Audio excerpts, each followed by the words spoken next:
શ્રી સ્વામિનારાયણ ભગવાનની જય, અક્ષર પુરુષોત્તમ મહારાજની જય, ગુણાતીતાનંદ સ્વામી મહારાજની જય, ભગતજી મહારાજની જય, શાસ્ત્રીજી મહારાજની જય, યોગીજી મહારાજની જય, પ્રમુખ સ્વામી મહારાજની જય, મહંત સ્વામી મહારાજની જય, સુરત અક્ષરધામ મહોત્સવની જય, પ્રમુખ વર્ણી અમૃત મહોત્સવની જય.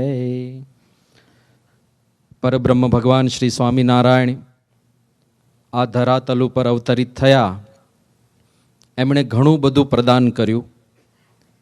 એમાંનું એક ખૂબ જ વિશેષ પ્રદાન, જે યાવત ચંદ્ર દિવાકરો આ પૃથ્વી પર રહેશે, એ છે એમની આ પરાવાણીનો ગ્રંથ વચનામૃત. અમુક પ્રદાન જે ફિઝિકલ હોય, એની આવરદા હોય, અમુક ટાઈમે નષ્ટ થઈ જાય, રિનોવેટ કરવા પડે, પુનઃનિર્મિત કરવા પડે. પણ આ જે જ્ઞાનની વાતો છે ને, એ ઇટર્નલ હોય છે. જ્યાં સુધી પૃથ્વી પર રહેશે, જ્યાં સુધી પૃથ્વીનું તળ રહેશે, ત્યાં સુધી એમણે જે આ અલૌકિક જ્ઞાન આપ્યું છે એ પૃથ્વી પર રહેવાનું છે. અને શ્રીજી મહારાજે સકલ શાસ્ત્રના સાર રૂપ વાત કરી છે. પાછી જ્યારે નીલકંઠ વર્ણી વેશે લોજની અંદર તેઓનું આગમન થયું, 18 વર્ષની આવરદા છે. પણ પ્રતિભા કેવી હશે! તો મુક્તાનંદ સ્વામી નીલકંઠ વર્ણીનું જે વર્ણન લખે છે, એમના તપની વાત કરે છે, એમના કૃશ શરીરની વાત કરે છે, એમના તેજની વાત કરે છે. તેના તપના તેજને માહી અમારું તપ ગયું ઢંકાઈ, જેમ દિનકર આગળ દીવો તે પાસે ત્યાગ અમારો એવો. મુક્તાનંદ સ્વામી વર્ષોથી સાધના કરનાર આદર્શ સાધક છે. અને એ નીલકંઠ વર્ણીને જોઈને એવું અનુભવે છે કે જાણે દિનકર પાસે દીવો મૂક્યો હોય અને દીવો કેવો ક્ષોભીલો લાગે. એમાં નીલકંઠ વર્ણીના તપનું તેજ એવું છે કે અમારા તપ એવા ઢંકાઈ ગયા જાણે સૂર્યના પ્રકાશમાં દીવડાના પ્રકાશ ઢંકાઈ જાય. એક 18 વર્ષના કિશોર માટે મુક્તાનંદ સ્વામી આવું લખે છે.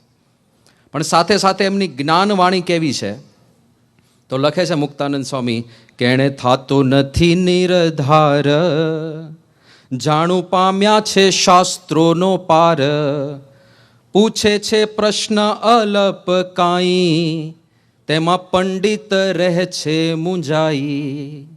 મુક્તાનંદ સ્વામી લખે છે કે જાણે શાસ્ત્રોનો પાર પામીને આવ્યા હોય ને એવું લાગે છે. કેણે થાતો નથી નિર્ધાર, હું નક્કી નથી કરી શકતો કે આ કેટલું મહાન વ્યક્તિત્વ હશે. બાકી 18 વર્ષની ઉંમરે શાસ્ત્રોનું જ્ઞાન, અને આવું શાસ્ત્રનું જ્ઞાન કે એક અલ્પ પ્રશ્ન પૂછે અને શાસ્ત્રોના પારને પામીને બેઠા હોય એવા મોટા મોટા પંડિતો પણ મૂંઝવણમાં આવી જાય કે આનો જવાબ શું આપવો.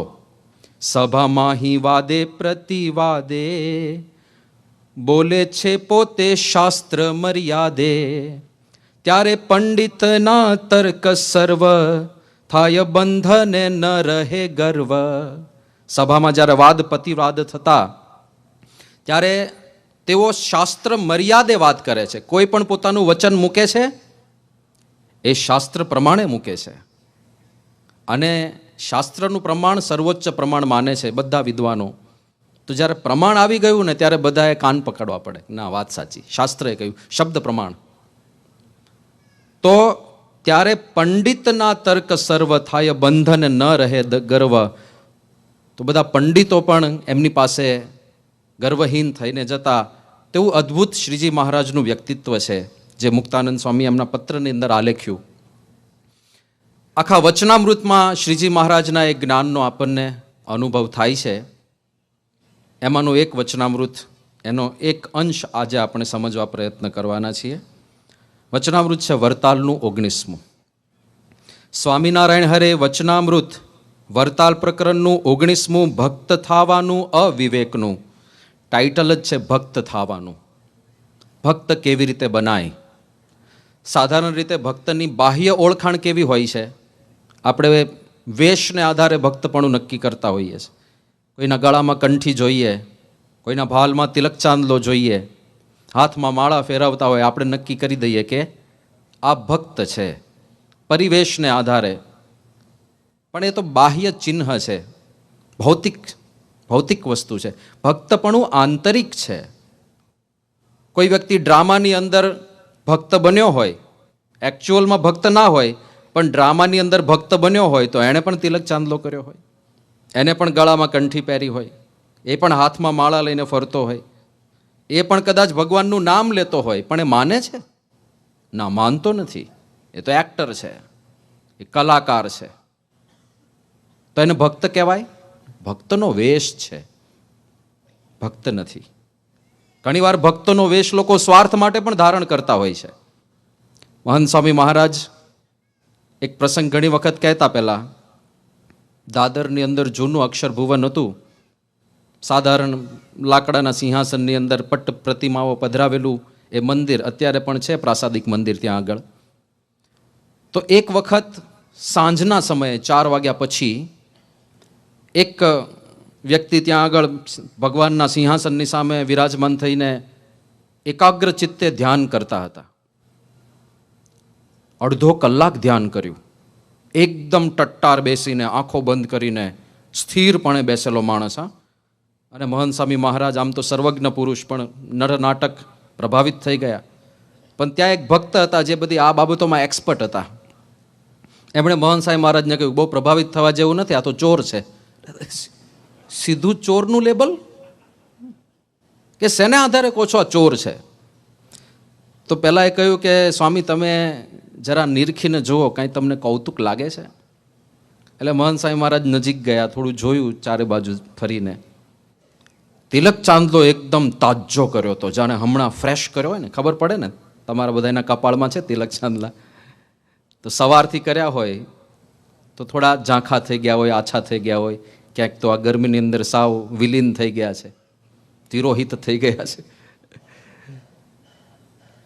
તિલક ચાંદલો ફ્રેશ. સાંજે 4 વાગે કોઈ ફરીથી તિલક ચાંદલો કરે એવું તો હોય નહીં. કાં તો પછી બીજી વાર પૂજા કરે કે ભાઈ મને બહુ મોડો સત્સંગ મળ્યો, મારે 2 વખત પૂજા કરવી છે. એટલે 1 વખત તો કરો સરખી. એટલે એમને પણ થોડું લાગ્યું કે કંઈક કૌતુક તો છે આમાં.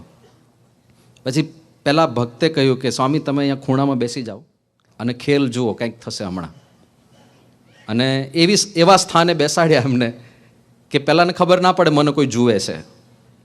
અને પછી થોડી વાર થઈ ને એટલે પહેલાં આંખો ખોલી અને ચારે બાજુ જોયું, કોઈ છે કે નહીં, કોઈ હતું નહીં, કોઈ દેખાયું નહીં એમને. એટલે પગથિયા ઉતરીને નીચે ગયા અને ત્યાં નજીકમાં બાથરૂમ હતું હરિભક્તો માટેનું. ચંપલ પહેરીને બાથરૂમમાં ગયા. થોડી વાર થઈ, બાથરૂમમાંથી બહાર આવ્યા ત્યારે ચંપલ નહોતા પહેર્યા. ચંપલ ક્યાં ગયા? તો હાથમાં થેલી હતી, થેલીમાં ગયા. પછી બીજા ચંપલ પહેર્યા, બાથરૂમમાં ગયા. પાછા બહાર આવ્યા ત્યારે ચંપલ પગમાં નહોતા. ત્રીજા ચંપલ પહેર્યા, અંદર ગયા, પાછા બહાર આવ્યા, ચંપલ નહોતા. વારાફરતી એક ચંપલ પહેરીને જાય, બાથરૂમમાં જઈને થેલીમાં નાખી દે અને પછી પાછા બહાર આવે. એ બધું જોયા રાખ્યું. પછી સારા ચંપલ બધા જતા રહ્યા. હવે ચિલ્લર વધ્યું હતું, એમાં એમને રસ નહોતો. એટલે પછી બીજી વસ્તુ શોધવા માંડ્યા કે બીજું કંઈ કિંમતી અહીંયા છે. તો કોઈક હરિભક્ત ભેટમાં ઠાકોરજીને જે આરતી ઉતારવાની હોય તો નાની ચાંદીની આરતી આપી ગયા હશે. અને ત્યાં જ સિંહાસન ઉપર પડેલી.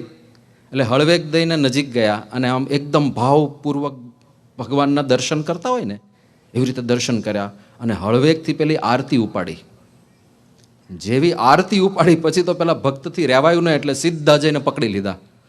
અને પછી જે કાંઈ બધા ભેગા થયા હશે, ટોળું થયું હશે, જે કાંઈ આગળનું જે ગતિવિધિ થઈ હશે, પણ આવા કારણથી પણ હવે તિલક ચાંદલો કરીને જ બેઠા હતા. પરિવેશ તો ભક્તનો જ હતો, ઇન્ટેન્શન્સ કંઈક જુદા હતા. તો બાહ્ય પરિબળનો આધારે આપણે કદાચ ભક્તપણું માની લઈએ, એ ભક્તનો દેખાવ છે. સાચું ભક્તપણું કોને કહેવાય અને કેવી રીતે આવે, એની અદ્ભુત વાત શ્રીજી મહારાજે આ વચનામૃતમાં સમજાવી છે. સ્વામિનારાયણ હરે સંવત 1882 મહાસુદી બીજને દિવસ શ્રીજી મહારાજ સાંજને સમયે શ્રી વરતાલ મધ્યે શ્રી લક્ષ્મીનારાયણના મંદિરમાં ઉગમણી કોરની રૂપ ચોકી ઉપર ગાદી તકિયા નંખાવીને વિરાજમાન હતા ને સર્વ શ્વેત વસ્ત્ર ધારણ કર્યા હતા અને પોતાના મુખારવિંદની આગળ મુનિ તથા દેશ દેશના હરિભક્તની સભા ભરાઈને બેઠી હતી.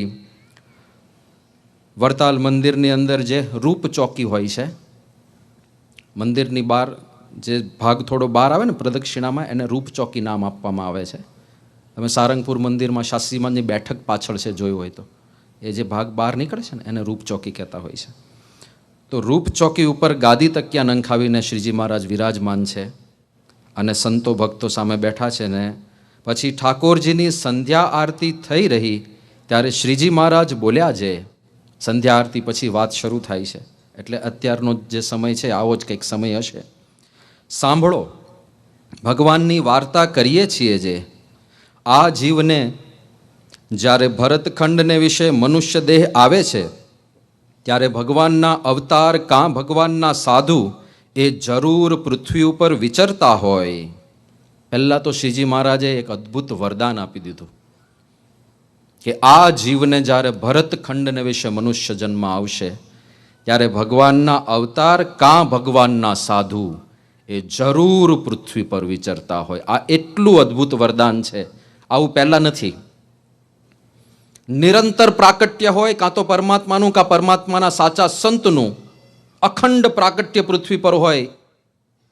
આવી વાત શ્રીજી મહારાજ લઈને આવ્યા છે. આ પણ એમનું પ્રદાન છે. અને પરબ્રહ્મ પરમાત્મા જ્યારે અવની પર આવે ત્યારે કંઈક નવા સિદ્ધાંતો પણ લઈને આવે કે હવે અખંડ પ્રાકટ્ય રાખવું છે. આજ પછી આ ધરતીને ક્યારેય ભગવાન કે ભગવાનના સંતનો વિયોગ નથી થવાનો. હવે પછી આ પૃથ્વી ક્યારેય સૌભાગ્યહીન નથી થવાની. કાં તો ભગવાનના અવતાર કાં ભગવાનના સાચા સંત, એનો નિરંતર સંબંધ રહેશે. આ કેટલું મોટું વરદાન કહેવાય. અહીંયા આગળ ભરતખંડથી પણ એક વિશેષ વાત સમજવાની છે. મોસ્ટલી આપણે ભરતખંડ એટલે ભારત દેશ આવો અર્થ કરીએ છીએ, પણ એકચ્યુઅલમાં ભરતખંડ છે. અત્યારે જેને આપણે ભારત કહીએ છીએ એ ભારત દેશ છે. કિંગડમ ઘણા બધા હતા. ઇવન તમે મહાભારતમાં જુઓ કે રામાયણ કાળમાં પણ જુઓ તો જુદા જુદા રાજાઓના જુદા જુદા રાજ્યો હતા. કિંગડમ ઘણા બધા હતા. હસ્તિનાપુર એ આખો એક પ્રદેશ હતો, એ દેશ હતો. કૈકેય પ્રદેશ હતો. તો જુદા જુદા પ્રદેશો ઘણા બધા હતા, એ બધા દેશો હતા. પણ ભરતખંડ એ બધાને સમાવીને બેઠો હતો. શ્રીજી મહારાજે પણ ભૂગોળ ખગોળનું વચનામૃત છે, એમાં 13 અનાર્ય અને 12.5 આર્ય દેશો ગણાવ્યા. એ બધા ભરતખંડના ભાગ છે. 26 દેશો ગણાવ્યા છે શ્રીજી મહારાજે. અને એમાં ઇસ્તંબોલ સુધી એટલે કે ટર્કી સુધી ગણાવી દીધું છે. ત્યાં સુધી ભરતખંડ છે. એટલે અત્યારે આપણે જેને ભારત કહીએ છીએ એ દેશ છે, પણ ભરતખંડ તો થોડો આપણે વિચાર કરીએ તો એવું જણાય છે કે ત્યારનું જે એક્સપ્લોરેબલ વર્લ્ડ હતું, જ્યાં આગળ ભારતીયો ટ્રેડ કરતા હશે જ્યાં સુધી, એ બધું ભરતખંડ હતું. અમેરિકા, ત્યાં તો જંગલ હતું ને બધા વનવાસી લોકો રહેતા હતા, એટલે અમેરિકાનું તો ત્યારે અસ્તિત્વ જ નહોતું. તો જ્યાં સુધી ભારત વર્ષના લોકો વેપાર કરતા હતા અને એક્સપ્લોર કરી શક્યા હતા પૃથ્વી, એ બધી ભરતખંડ હતી. અત્યારે ઘણી વખત બધા જે વિદ્વાનો છે એ રીતે પણ આ જે નવખંડ ભૂમિ છે ને એને આખા પૃથ્વીમાં જુદા જુદા ખંડમાં સેટ કરવા પ્રયત્ન કરતા હોય છે, પણ એ પણ વ્યર્થ પ્રયત્ન છે. થોડો વિચાર કરીએ તો એ પણ ખ્યાલ આવે કે આખી પૃથ્વી જ ભરતખંડ છે. કારણ કે બીજા ખંડોનું જે વર્ણન આવે છે, દાખલા તરીકે ઈલાવર્ત ખંડનું જે વર્ણન છે, કિમપુરુષ ખંડનું જે વર્ણન છે, એ બધા ખંડની અંદર 10,000 વર્ષની આવરદા છે. ત્યાં જે લોકો રહે છે એની 10,000 હ્યુમન યર્સની આવરદા છે. એવું કોઈ દેખાય છે અહીંયા આપણને? આખી દુનિયામાં કોઈ નથી દેખાતો. એનો અર્થ એ થયો કે બીજા જે 8 ખંડ છે ભરતખંડ સિવાયના, એ અહીંયા નથી, અને કદાચ અહીંયા છે તો વિઝિબલ ફ્રીક્વન્સી ઉપર નથી, આપણે જોઈ શકીએ એવી સ્થિતિમાં નથી. એટલે ભરતખંડથી આખી પૃથ્વી સમજીએ તો પણ ચાલે એવું છે. ઈલાવર્ત ખંડની બીજી એક વિશેષતા કઈ છે કે ઈલાવર્ત ખંડમાં પાર્વતી માતાએ એક આશીર્વાદ આપેલા છે કે જે કોઈ પણ આ ઈલાવર્ત ખંડમાં પ્રવેશ કરશે એ પુરુષ હશે તો સ્ત્રી બની જશે, હવે આ પૃથ્વી પર એવું કોઈ સ્થાનક આપણને દેખાતું નથી કે જ્યાં કોઈ પુરુષ જાય અને સ્ત્રી બની જાય. કારણ કે પાર્વતીજી અને શંકર ભગવાન એક વખત ત્યાં બેઠા હશે અને કોઈક વ્યક્તિ આવી ગયો અચાનક અને ડિસ્ટર્બ કર્યા એમને, તો પાર્વતી માતાએ શાપ આપી દીધો. તો ભરતખંડ એટલે આપણે આખી પૃથ્વી સમજી શકીએ. આ પૃથ્વી ઉપર જ્યારે જ્યારે મનુષ્ય શરીર મળશે ત્યારે ત્યારે ભગવાનના અવતાર કાં ભગવાનના સાચા સંત એ જરૂર પૃથ્વી પર વિચરતા હોય. હવે ભક્ત બનવાની વાત આવે છે. પહેલાં તો આ અદ્ભુત આશીર્વાદ આવી ગયા અને પછી કહે છે તેની જો એ જીવને ઓળખાણ થાય તો એ જીવ ભગવાનનો ભક્ત થાય છે. ઓળખાણ, પ્રગટ પ્રમાણ જે ભગવાન હોય, જે વિચરતા હોય ધરતી ઉપર, એમને જ્યારે ઓળખી કાઢવામાં આવે કે આ જ પરાત્પર પુરુષોત્તમ ભગવાન છે, ત્યારે ભક્તપણું આવે છે. એક વિશેષ વાત છે. પછી જે બહારથી ભક્તનો વેશ એ તો એમને રાજી કરવા માટે છે. પછી જે કાંઈ ભક્તિ સંબંધી ક્રિયાઓ થાય છે એ એમની પ્રસન્નતાના સાધનો છે. પણ સાચું ભક્તપણું સમજણથી આવે છે. જ્યારે ભગવાન અથવા ભગવાનના સાચા સંત ઓળખાય ત્યારે આપણે ભક્ત બનીએ. અને આ ઓળખાણ થાય તો આપણે કલ્પના ના કરી હોય એવા લોકો ભક્ત બની જાય. ઓળખાણ ઉપર છે.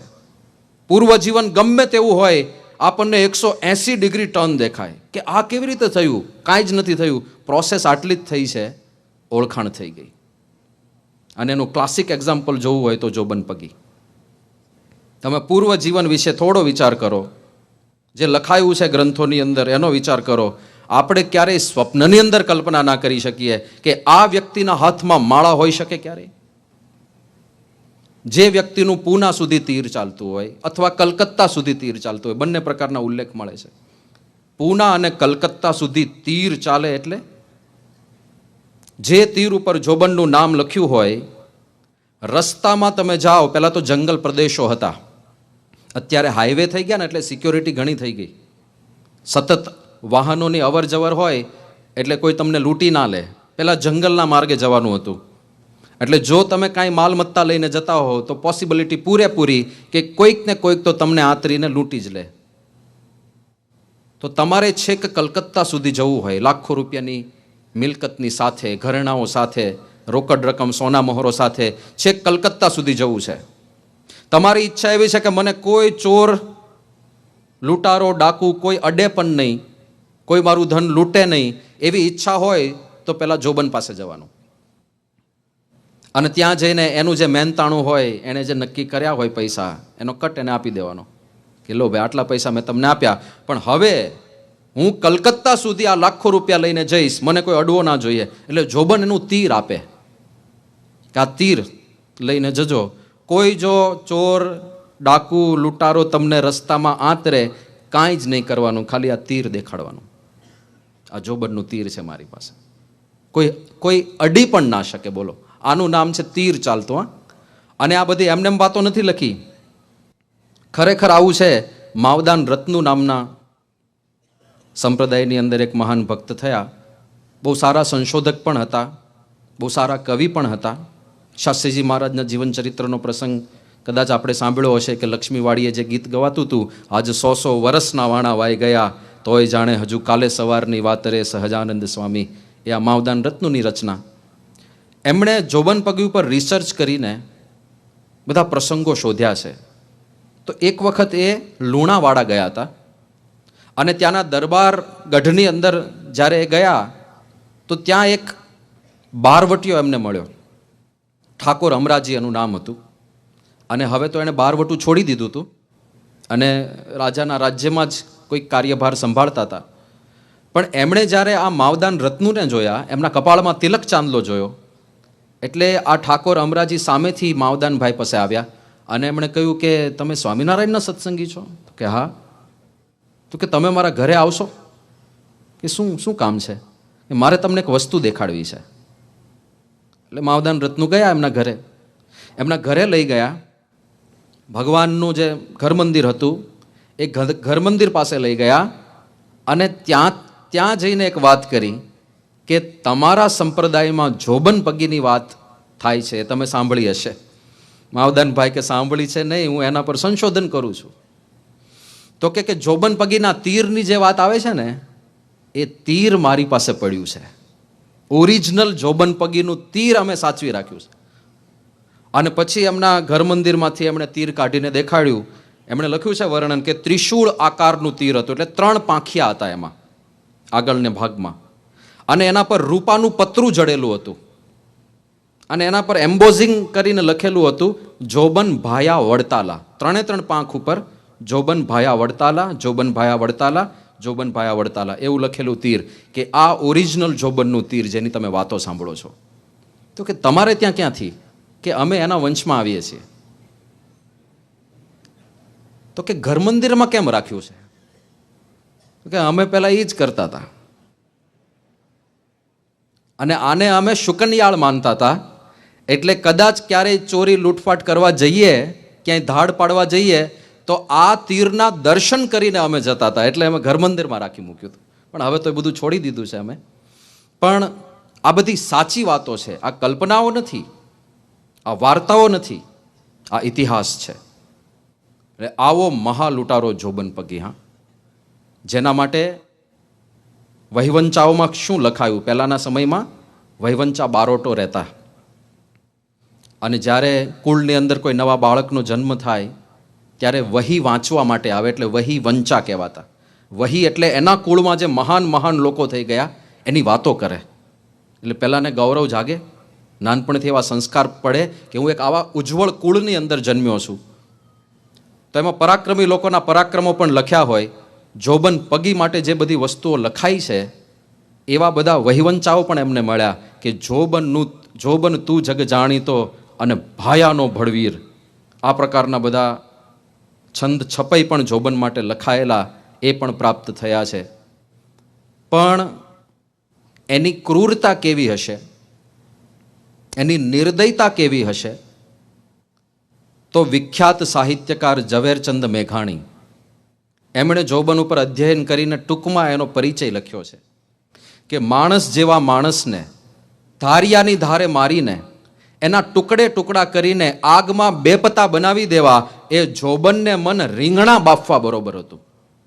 સૌથી સહેલું કોઈ શાક હોય ને તો રીંગણા, કારણ કે એમાં તમારે કુકરમાં કંઈક બાફવું હોય તો પાણી લાવવું પડે, વાસણ લાવવા પડે.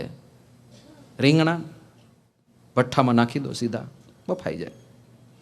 અને જેટલી સાહજિકતાથી માણસ રીંગણા બાફે, એટલી સાહજિકતાથી માણસને મારીને એના ટુકડા કરીને એના શરીરના અંગોને બાફનારા માણસ. પહેલાંના જૂનો જે ગુજરાતી કોર્સ હતો એ બહુ જૂનો, ત્યારે 4થા ધોરણની પુસ્તિકામાં જોબનનો એક પરિચય આવતો, ત્યાં પણ છપાયેલો હતો. એમાં એવું લખ્યું હતું કે જોબન પગી કાળનો એ કાળ હતો, એના કૃત્યો રાક્ષસ જેવા. માણસ મારવો અને જીભડું ચીરવું એ બંને જોબનને મન સમાન હતું.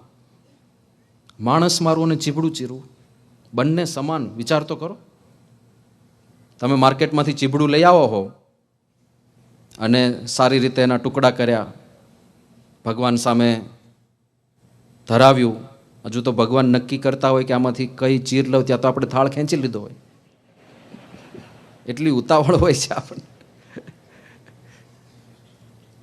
તો જ્યારે ચીભડાના ટુકડા કરતા હોઈએ આપણે, ત્યારે વિચાર આવે ચીભડાનું હું વિચારવાનું લેશ માત્ર નહીં, એક નિર્જીવ વસ્તુ છે એવું સમજીને આપણે કાપતા હોય. બસ જોબન પગી માણસ મારવો અને જીભડું ચીરવું એ બંને એના માટે સમાન હતું. દયાનો છાંટો નહીં, એક વિચાર પણ ના આવે કોઈને મારતા પહેલા. આ ક્યારે થાય? માણસ બહુ અનુભવી થઈ જાય ને ત્યારે થયા. બહુ બધાને મારી નાખ્યા હોય ને, એવું કહે છે કે અંદર ઘંટડી વાગે. જ્યારે તમે પાપ કરો, જ્યારે કોઈ અયોગ્ય કર્મ કરો, ત્યારે ઘંટડી વાગે, મિસકોલ આવે ભગવાનનો કે ભાઈ આ નથી કરવાનું. પણ શરૂઆતમાં જ આવે. એકવાર તમે ફોન ના ઉપાડો, 2 વાર ના ઉપાડો, 50 વાર ના ઉપાડો, પછી મિસકોલ આવતા બંધ થઈ જાય કે ઉપાડતો જ નથી, હું કામ કરું. એમ કોઈ વ્યક્તિ 1 વાર પાપ કરે, 2 વાર પાપ કરે, 3 વાર પાપ કરે, શરૂઆતમાં એને પસ્તાવો થાય, ખેદ જેવું લાગે, એવું લાગે કોઈ કંઈ ખોટું કરી રહ્યો છું. પણ જ્યારે રીઢો થઈ જાય ને, પછી એને એવું લાગે પણ નહીં કે હું કંઈ ખોટું કરી રહ્યો છું, હું આજ્ઞાનો લોપ કરી રહ્યો છું, આ સત્પુરુષને નથી ગમતું, એવો વિચાર પણ ના આવે એને. આવું થતું હોય ને. તો જોબન પગીને લેશ માત્ર વિચાર નહોતો આવતો, આ પાપ બધા કરતો હતો, ક્યારેય પસ્તાવાની વાત નહીં. આ પ્રકારનું એનું વ્યક્તિત્વ હતું. ગાયકવાડની તિજોરી 2 વખત લૂંટી.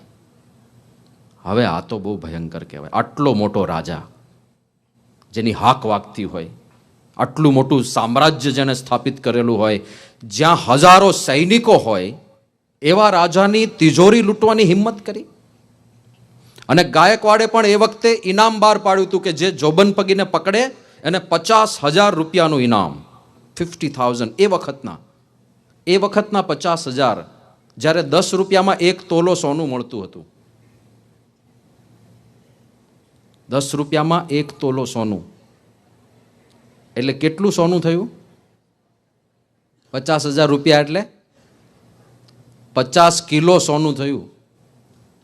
50 કિલો સોનું અત્યારની દ્રષ્ટિએ કેટલો ભાવ થાય ખબર છે? સોનાના ભાવ શું છે? લાખે પહોંચી ગયું. એટલે 50 કિલો એટલે 500,000 ગ્રામ થયા ને. ટૂંકમાં 50 કરોડ થાય. મારે ગણિત તમને નથી આવશે. 50 કરોડ રૂપિયાનું ઇનામ છે જોબનને પકડવા ઉપર, વર્તમાન પરિસ્થિતિના સાપેક્ષમાં જોઈએ તો. આટલું મોટું ઇનામ છે, છતાંય કોઈ એને પકડવા માટે હિંમત નથી કરતું. કારણ કે એમને કંઈ ધાક કલકત્તા સુધી વાગતી હોય. પણ જે વ્યક્તિની કલકત્તા સુધી ધાક હોય તો એણે કેટલા બધા લોકોને માર્યા હશે.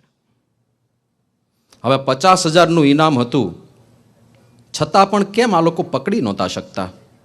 કારણ કે જોબન પગી પાસે આખી સેના હતી, ભીલોની સેના. વડતાલની આજુબાજુ જે જંગલ પ્રદેશ હતો એમાં બધા એના ભીલોની સેના ચારે બાજુ વ્યાપેલી હતી, વનવાસી લોકો. અને બધા જોબન એ બધાને પાલન પોષણ કરે અને સામે આ લોકો જોબનને મદદ કરે. હવે બધા ભીલોની વાત તો જવા દઈએ, એક વ્યક્તિનું વર્ણન મળે છે, રૂડિયો રખડું એનું નામ. ફઈબાએ નામ તો રૂડાભાઈ પાડ્યું હશે. ઘણીવાર લક્ષણને આધારે ઉપનામ પડતા હોય છે. મારે બોલવા નથી, કારણ કે કોઈકના હશે પાછા. કોકનું જોખમ એવું નામ પડી જતું હોય, કોકનું ફિરકી એવું નામ પડી જતું હોય, પડતા હોય. રૂડિયો રખડું, કારણ કે રખડવાનું જ કામ. વડતાલની આજુબાજુ જે જંગલ પ્રદેશ એમાં રખડ્યા કરે. પણ કેવો હતો તેનું વર્ણન મળે છે કે એનો આકાર માણસ જેવો હતો ને એટલે માણસ કહેવાય, બાકી માણસનું એક પણ લક્ષણ નહીં. જંગલમાં ફરતો હોય ત્યારે ક્યારેય કપડાં પહેરે નહીં, કારણ કે પશુઓ કપડાં ના પહેરે, પશુવત જીવન. વસ્તીમાં આવે ત્યારે નાની લંગોટ પહેરે, બાકી જંગલમાં ફરતો હોય બધી ઋતુમાં, શિયાળો, ઉનાળો, ચોમાસું, ગમે તેટલી ઠંડી હોય તો પણ કપડાં નહીં પહેરવાના. પશુની જેવું જીવન. પગમાં ક્યારેય જોડા નહીં પહેરવાના, ચંપલ નહીં પહેરવાના, ઉઘાડા પગે ફર્યા રાખવાનું. અને રખડવાનું પ્રમાણ એટલું બધું હતું તો એવું કહેવાય છે કે એના પગની ચામડી એટલી જાડી થઈ ગઈ હતી રખડી રખડીને કે બાવળની શૂળ પણ અંદર પેસી ના શકે, એ પણ કડડ દઈને તૂટી જાય. જે વર્ણન ગુણાતીતાનંદ સ્વામીનું મળે છે ને કે ચરણ તમારા એવા કીધા કડકડ બોલે કાંટા. એમણે વિચરણ કરીને એવા ચરણ કરી નાખ્યા હતા, આણે રખડી રખડીને કરી નાખ્યા. અને રખડવાનું કેમ? કારણ કે જંગલમાં રખડતો હોય, કોઈ જાન જતી હોય, કોઈ સંઘ જતો હોય, એને લાગે કે માલમત્તા છે આ લોકો પાસે, તો જો બંને સમાચાર પહોંચાડવાના. પછી નિર્દય કેવો પાછો, આ રૂડિયા રખડુની વાત કરીએ છીએ તો 2000થી વધારે પક્ષીઓને મારીને ખાઈ ગયો હશે. પશુઓ તો કેટલા બધા. ભૂખ લાગે સસલું મારીને ખાઈ લીધું, ભૂખ લાગે કબૂતર મારીને ખાઈ લીધું. જીવતા સાપને પકડે, એનું મોઢું અને પૂંછડું કાપી નાખે અને આઈસ્ક્રીમનો ટ્રાઇકોન ખાતો હોય ને એવી રીતે આખે આખો ખાઈ જાય, કાચે કાચો. ટ્રાઇકોનનું દ્રષ્ટાંત એટલા માટે આપ્યું કે આપણે આખે આખો બોડી સાથે ખાઈ જતા હોય છે ને, આખે આખો સાપ ખાઈ જાય. અને પાછો નિશાનબાજ કેવો, શબ્દવેધી હતો. શબ્દવેધી કોને કહેવાય? કે ઘોર અંધારું હોય, કશું જ દેખાતું ના હોય, અને એ અંધકારની અંદર ચકલી બોલે કોઈ ખૂણામાંથી, દેખાતું કશું જ નથી, પણ ચકલીના અવાજને આધારે બાણ છોડે ને તો ચકલીને વીંધી નાખે, એને શબ્દવેધી કહેવાય. આ શબ્દવેધી હતો, એટલી બાણની પ્રેક્ટિસ કરેલી માણસે. હવે આવો એક માણસ હતો જોબનનો, એણે પોતાએ કેટલાયને મારી નાખ્યા છે. આવા લોકોની આખી સેના હતી. એટલે જો કોઈ એને પકડવા માટે પ્રયત્ન કરે તો આ સેના જોબન સુધી પહોંચવા જ ના દે. અને સામે પક્ષે ગાયકવાડ સરકારનો વિચાર કરીએ તો ત્યાં કાંઈ કાયર માણસો થોડા હતા. એવું વર્ણન મળે છે કે ગાયકવાડની સેનામાં એકા બહાદુરો હતા. એકા બહાદુર કોને કહેવામાં આવે? એકલો વ્યક્તિ લડાઈની અંદર 100 જણને પરાસ્ત કરે એને એકા બહાદુર કહેવાય. એક વ્યક્તિ 100 જણને. રીતસર એના ફિલ્ડની અંદર ટેસ્ટ થતા કોઈ વ્યક્તિ ક્લેમ કરે કે હું એકા બહાદુર છું તો એની સાથે 100 જણને લડાવવામાં આવે અને એકલો જો 100 જણને હરાવે તો એને એકા બહાદુરનો ખિતાબ આપવામાં આવે.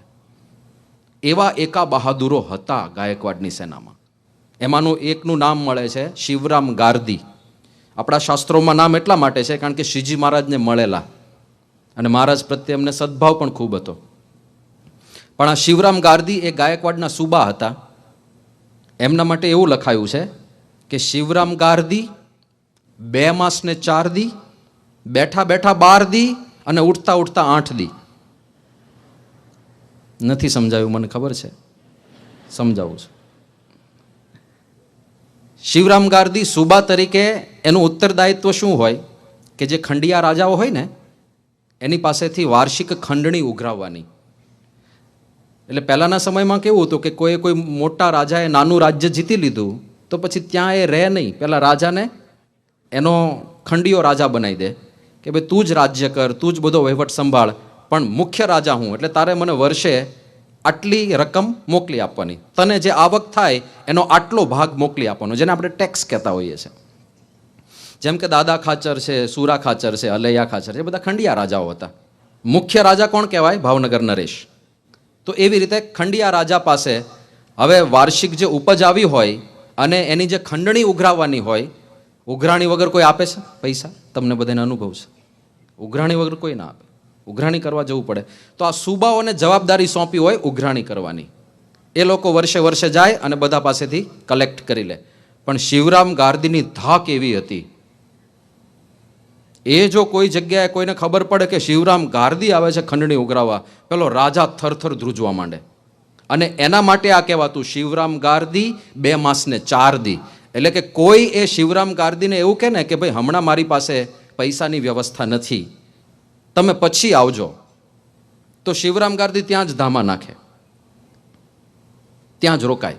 અને એકવાર રોકાયો, એકવાર જેઠો બેઠો હેઠો, પછી બેઠો એ બેઠો, 2 મહિના ને 4 દિવસ સુધી ઊભો ના થાય.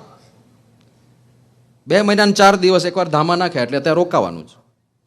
ભલે રોકાય, શું ફરક પડે છે? પણ એકલો ના હોય, એકલો ના હોય.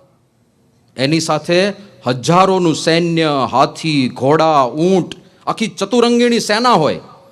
અને એ સૈન્યનું આખું એની સાઇઝ એટલી મોટી હોય કે એ લોકોને 2 મહિના ને 4 દિવસ રહેવાનું, તો તંબુ તાણવા પડે, ઘોડાઓને બાંધવા માટે, હાથીને બાંધવા માટે, ઊંટને બાંધવા માટે વ્યવસ્થા કરવી પડે, આખું નગર બનાવવું પડે ને 2 મહિના 4 દિવસ. એ નગરને ઊભું કરતા બેઠા બેઠા 12 દી, 12 દિવસ એ તંબુ તાણતા ને સેટઅપ કરતા થાય. અને ઉઠતા ઉઠતા 8 દી, એનું વાઇન્ડ અપ કરવામાં બીજા 8 દિવસ જાય. એટલે ટોટલ કેટલું થયું? ઓલમોસ્ટ 3 મહિના. 3 મહિના સુધી શિવરામ ગારદી અને એનું સૈન્ય ત્યાં જ રહે. અને એને જમાડવાની જવાબદારી કોની હોય? પહેલે આ ખંડિયા રાજાની. એના કરતાં ખંડણી આપે ને તો સસ્તામાં પતી જાય. એટલે ખબર પડે કે શિવરામ ગારદી આવે છે, કોઈ એવું ના કે ભાઈ હમણાં વ્યવસ્થા થાય એવું નથી. તરત જ ખંડણી સામે જઈને આપી આવે, રસ્તા ઉપર, હાઈવે ઉપર જઈને આપી આવે કે આ બાજુ રસ્તો બહુ ખરાબ છે, બારોબાર નીકળી જવાનું, આ બાજુ નહીં આવતા. એવા ગભરાય બધા શિવરામ ગારદીથી. આવા એકા બહાદુરો હતા ગાયકવાડની સેનામાં. પણ છતાંય જ્યારે જોબનને પકડવાની વાત આવે ત્યારે કોઈ સાહસ ના કરે. પ્રયત્ન કરી જોયા. એવું પણ વર્ણન મળે છે કે 50 જેટલા અમલદારોએ અને અનેક ફોજદારોએ અને એક સુપ્રિન્ટેન્ડન્ટ અધિકારી હતો હેગડે કરીને, એ બધાએ પ્રયત્ન કરી જોયા, પણ એ બધા વરતાલની સીમમાં ગયા તે ગયા, કોઈ પાછા ના આવ્યા. જે પણ પકડવા ગયા પછી એના નામો નિશાન ના મળ્યા. એટલે હવે કોઈ સાહસ નહોતું કરતું એને પકડવાનું. આ છે જોબનનું ચરિત્ર. હવે તમે જ કલ્પના કરો કે આવા વ્યક્તિના હાથમાં માળા હોય. એના માટે લખાયું છે કે ગાયકવાડ તણા સુબા નામ સુણી સંતાય, ફોજુ તો પાછી ફરે અરે ભાળે તો ભરખાય. ગાયકવાડ તણા સુબા નામ સુણી સંતાય. બીજું છે કે આવું જોબન વડતાલા તણી ધાકે સહુ સંતાય, અને ધોળે દારે નગરના જોને દરવાજા દેવાય. ધોળા દાડે લૂંટ ચલાવનાર માણસ. આ વ્યક્તિત્વને સત્સંગ થાય, એના હાથમાં માળા હોય, ગળામાં કંઠી હોય, ભાલમાં તિલક ચાંદલો હોય, એવી કોઈ કલ્પના ના કરી શકે. પણ થયું ક્યારે? જ્યારે પ્રગટ ભગવાનની ઓળખાણ થઈ ત્યારે.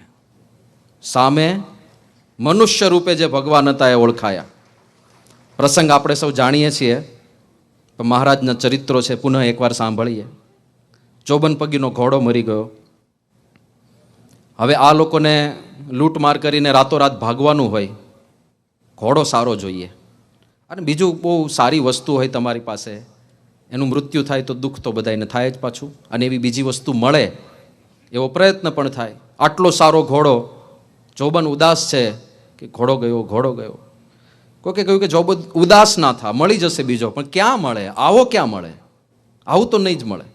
અને ત્યારે કોઈકે કહ્યું કે સ્વામિનારાયણ પાસે રોજો ઘોડો છે. કોઈક જગ્યાએ માણકીનો પણ ઉલ્લેખ મળે છે. પણ કે આ રોજો ઘોડો એવું પાંખાળું જનાવર છે, આવો પાણીદાર ઘોડો કોઈએ જોયો નહીં હોય. ખૂબ વખાણ એના સાંભળવા મળે છે. જોબન એવો ઘોડો તો તારે ત્યાં હોવો જોઈએ. જોબને કહ્યું કે એટલો સારો ઘોડો છે? કે હા, બહુ સરસ ઘોડો છે, ફૂલ બધા વખાણ કરે છે. એ લઈ આવ ને, તારી જે કયા વિમાસણ છે એનો અંત આવી જશે. ક્યાં હશે સ્વામિનારાયણ? તો કે અત્યારે અહીંયા દભાણમાં જ છે, યજ્ઞ ચાલે છે અને બ્રાહ્મણોની 84 ચાલે છે. રોજના હજારો બ્રાહ્મણો જમે છે, હજારો લોકો એ યજ્ઞના દર્શન માટે આવે છે. ઓહો, તો બહુ સારું. ચોરને ટ્રાફિકમાં બહુ સારું પડે, ભીડભાડ હોય ને. હા, એટલે આ શતાબ્દી મહોત્સવમાં આપણે બધા સંરક્ષણ વિભાગ આટલો સ્ટ્રોંગ રાખવો પડ્યો, કારણ કે જેટલી વધારે ભીડ એટલું આ ચોરોને બહુ અનુકૂળ આવે. આજકાલ બધા પ્રસંગો બહુ બને છે. લગ્નની અંદર પેલા વરરાજાને એમ થાય કે આ ભાઈ કન્યા પક્ષ તરફથી હશે, કન્યાવાળાને એવું થાય કે આ તો અણવર જ છે, વરરાજાની આજુબાજુ જ આંટા મારે છે, વ્યવસ્થિત સૂટેડ બુટેડ થઈને ફરતો હોય. અને જેવો ચાન્સ મળે ને, કંઈક હાર લઈને જતો રહે, કંઈક બેગ લઈને જતો રહે, પાછું કેમેરામાં દેખાય કે આ ગયો, જો આ ગયો ગયો ગયો ગયો ગયો ગયો, પછી હાથમાં ના આવે ભાઈ. તો ભીડભાડમાં સારું, એ લોકોને બહુ સારું પડે. અને આ તો પાછા પ્રોફેશનલ ચોર હતા, પ્લાનિંગ સાથે ચોરી કરનાર. આ ચેઇન સ્નેચર નહોતા કે ગમે ચેઇન આંચકીને ભાગી ગયા, એવા નહોતા. વિથ પ્લાનિંગ, આખી સ્ટ્રેટેજી બનાવવાની. એટલે જોબને એના સાથીઓને કહી દીધું કે ભાઈ ચલો, ધીસ ઇઝ ધ પ્રોજેક્ટ, હવે આપણે જવું છે. બધા ગયા અને બધા હરિભક્ત બનીને હરિભક્તોની ભેગા ભળી ગયા છે. તિલક ચાંદલાને કંઠીઓ પહેરી લીધી છે. એટલે આપણે પેલી વાત કરીને, વેશ ધારણ કરી લીધો ભક્તનો. ભક્તપણું નથી આવ્યું હજુ, એ થોડા સમય પછી આવવાનું હતું. અને દિવસ દરમિયાન હરિભક્તનો વેશ ધારણ કર્યો છે, નગરમાં બધે ફરે છે, હજારો લોકો આસપાસ છે. દિવસ દરમિયાન એ લોકોએ જોઈ લીધું કે પેલા લોકેશન તો બધા સ્પોટ કરવા પડે ને, કે ભાઈ રોજો ઘોડો કયો, ક્યાં બાંધે છે, ચોકીદારો ક્યાં ક્યાં હોય છે, રાત્રે પહેરો ક્યાં ક્યાં ભરવામાં આવે છે, સિક્યોરિટીની વ્યવસ્થા શું છે. પછી ભગવાન સ્વામિનારાયણ ક્યાં સૂતા હોય છે, કારણ કે આટલો મોટો સંપ્રદાય ચલાવનાર માણસ ભગવાન તરીકે તો હજી ના સ્વીકાર્યા હોય, પણ એટલું તો હોય કે પાવરફુલ માણસ હશે, બાકી આટલો મોટો સંપ્રદાય ઊભો કેમ ન કરે. એટલે કે એ ક્યાં સૂતા છે એમનાથી ગભરાતા રહેવું પડે, એ એકદમ જાગૃત માણસ હશે. તો બધું દિવસ દરમિયાન સ્પોટ કરી લીધું.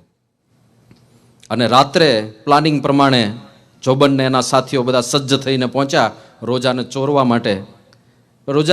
રોજા સુધી પહોંચતા પહેલા જોબન કે પહેલાં આપણે જોઈ આવીએ ભગવાન સ્વામિનારાયણ સૂતા છે ને, એ સૂતા હોય તો પછી બીજા બધાને તો પહોંચી વળશું, 2 ટપલી મારીને પાડી દઈશું, એની ચિંતા નથી.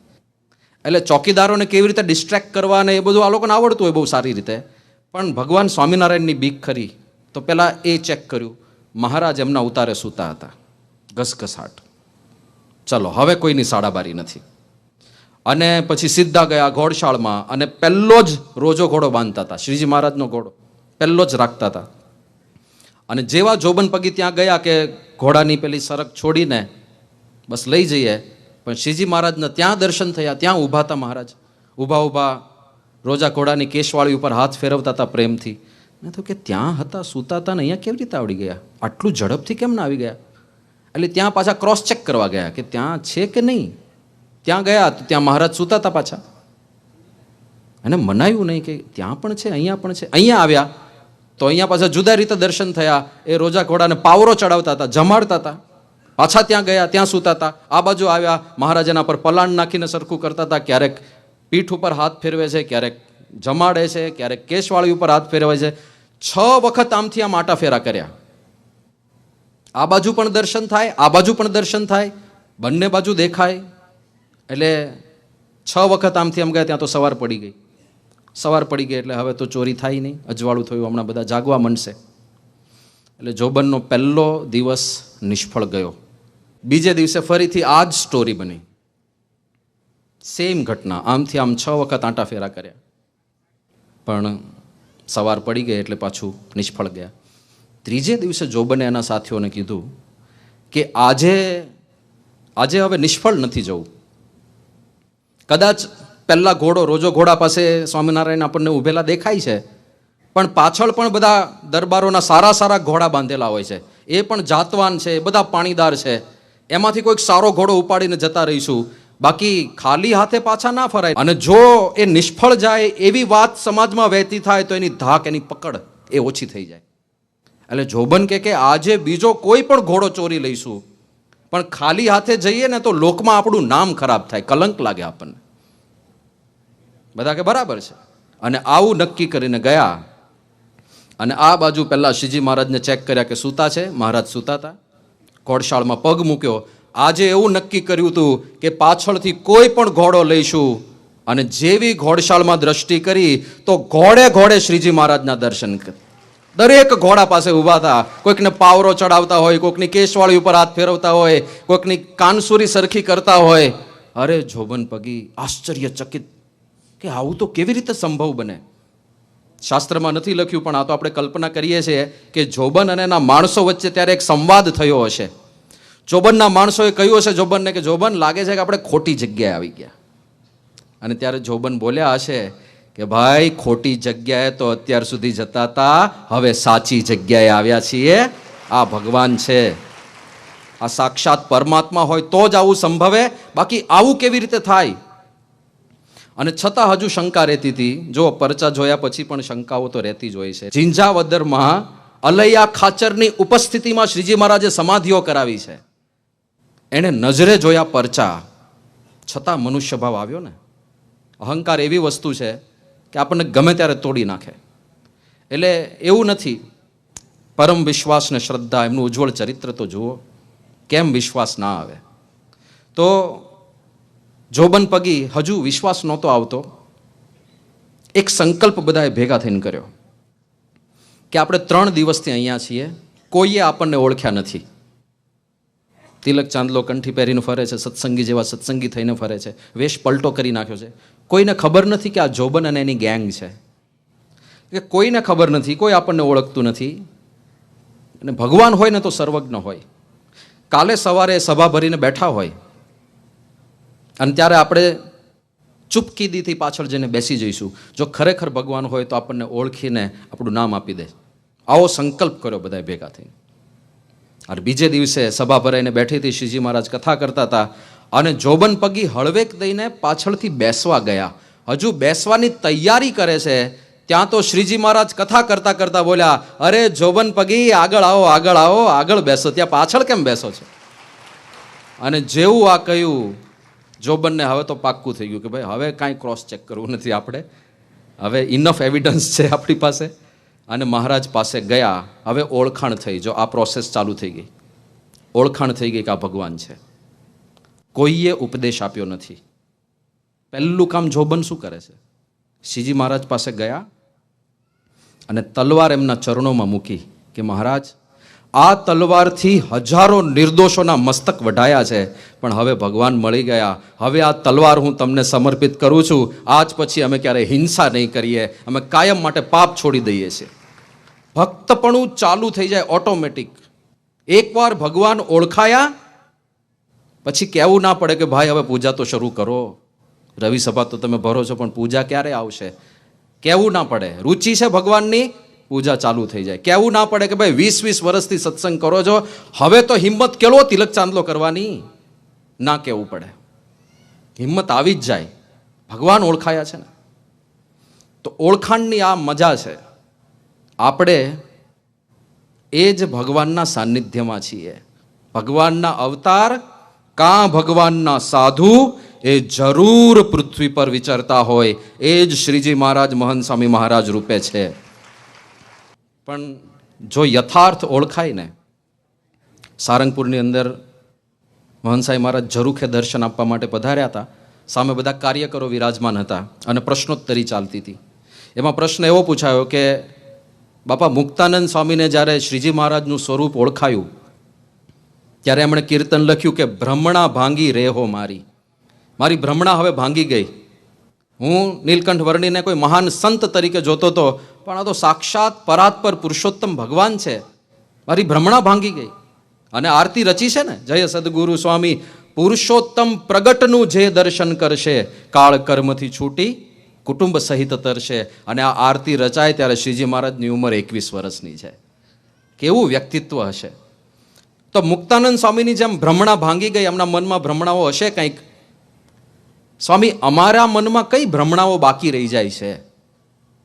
અને ત્યારે મહંત સ્વામી મહારાજ એવું બોલ્યા હતા કે હજુ સાધારણ સંત ઘણીવાર સમજી બેસીએ છીએ, આ સાક્ષાત શ્રીજી મહારાજ છે એવું જ્યારે સમજાય. અને પછી આગળ વાર્તાલાપ ચાલ્યો ત્યારે સ્વામી એવું બોલ્યા કે જેમ હું તમને જોઉં છું ને તમે મને જુઓ છો, એમ સાક્ષાત ભગવાન બેઠા હોય એવું દેખાય, એવી પ્રતીતિ આવે ત્યારે સમજવાનું કે હવે ભ્રમણાઓ ભાંગી છે. અને જો એ થાય ને, માણસને ઝાલી રાખવા પડે. એટલો આનંદ થાય ક્યાં પરાત્પર પુરુષોત્તમ ભગવાન. સ્વામી બાપા એક વખત એવું બોલ્યા હતા, સ્વામી કે આપણે બોલીએ છીએ પણ કશું સમજતા નથી. આપણે આકાશમાં જોઈએ રાત્રે અનંત તારાઓ દેખાય છે. આ એક બ્રહ્માંડની વાત છે. કેટલું વિશાળ છે! તો સૂરજથી સૌથી નજીકનો જે તારો છે ને, જેને પ્રોક્સિમા એવું નામ આપવામાં આવ્યું છે, પ્રોક્સિમા સેન્ટાઉરી, એ સૂરજથી 40 લાખ કરોડ કિલોમીટર દૂર છે. આપણને જે નજીક નજીક તારાઓ દેખાય છે રાત્રે, ઝુમખાઓ, તારા ઉપર તારા તણા ઝૂમી રહ્યા જે ઝુમખા, એ બે તારાઓ વચ્ચેનું ડિસ્ટન્સ આટલું બધું છે. સૂરજથી નજીકતમ તારો એ 40 લાખ કરોડ કિલોમીટર દૂર છે. હવે અહીંથી ત્યાં જવું હોય તો ફાસ્ટેસ્ટ સ્પેસ ક્રાફ્ટ જે માણસ શોધી શક્યો છે એ 4,66,592 કિલોમીટર પર અવર ચાલે છે. એ સ્પેસ ક્રાફ્ટમાં બેસીને આપણે સૂરજથી પ્રોક્સિમા સુધી જવું હોય તો કેટલો ટાઈમ લાગે ખબર છે? 9,768 વર્ષ લાગે. આ તો ખાલી 2 તારાઓની વાત છે. આવા અગણિત તારાઓ આ જ બ્રહ્માંડમાં આપણને દેખાય છે. બ્રહ્માંડોની ગણતી નથી, જીવોની ગણતી નથી. નાની નાની બાબતોમાં આપણે ઘણીવાર ફરિયાદો કરતા હોઈએ છીએ, ભગવાને આટલું કેમ ઠીક ના કર્યું, આટલું કેમ ઠીક ના કર્યું. અરે બધું ઠીક જ કરે છે, આપણને સમજાતું નથી એટલે અયોગ્ય લાગે છે. અને એ અક્ષર બ્રહ્મથી અનંત ગણા પર એ પુરુષોત્તમ ભગવાન છે. એ ભગવાન મુખો મુખ મળવા કેટલી મોટી વાત કહેવાય. તો પ્રાર્થના કરીએ ખાસ મહંત સ્વામી મહારાજને, એમની કૃપાથી જ થાય એવું છે. આપણે તો આપણી રીતે આજ્ઞા પાળવા માટે પૂરતો પ્રયત્ન કરીએ છીએ, ભૂલ કરીએ છીએ, પાછી ક્ષમા માગીએ છીએ, પ્રાયશ્ચિત પણ કરીએ છીએ. પણ પ્રાર્થના એમ કે ભગવાન થકી જ ભગવાન ઓળખાય. મહારાજે વચનામૃતમાં કહી દીધું, એ જ આપણને એમનું સ્વરૂપ ઓળખાવી શકશે. જ્યારે કૃપા કરશે ત્યારે ઓળખાશે. તો આજ ખાસ એમના ચરણોમાં પ્રાર્થના કરીએ કે આપ અમને મળ્યા તો છો, પણ યથાર્થ આપની ઓળખાણ અમને થાય અને ક્યારેય આપનામાં મનુષ્ય ભાવ ના આવે એવી ખાસ અમને સદબુદ્ધિ આપજો. એ જ મહંત સ્વામી મહારાજ ભગવાન સ્વામિનારાયણના ચરણોમાં પ્રાર્થના કરીએ. શ્રી સ્વામિનારાયણ ભગવાનની જય. આવી પ્રેરણાદાયી કથાના નિયમિત શ્રવણ માટે આ વિડીયોને લાઈક કરો અને ચેનલને સબસ્ક્રાઇબ કરો. અને ખાસ આ કથાને આપના જેવા અન્ય મુમુક્ષુ સાથે શેર કરીને આંગળી ચિંધ્યાનું પુણ્ય મેળવો. જય સ્વામિનારાયણ.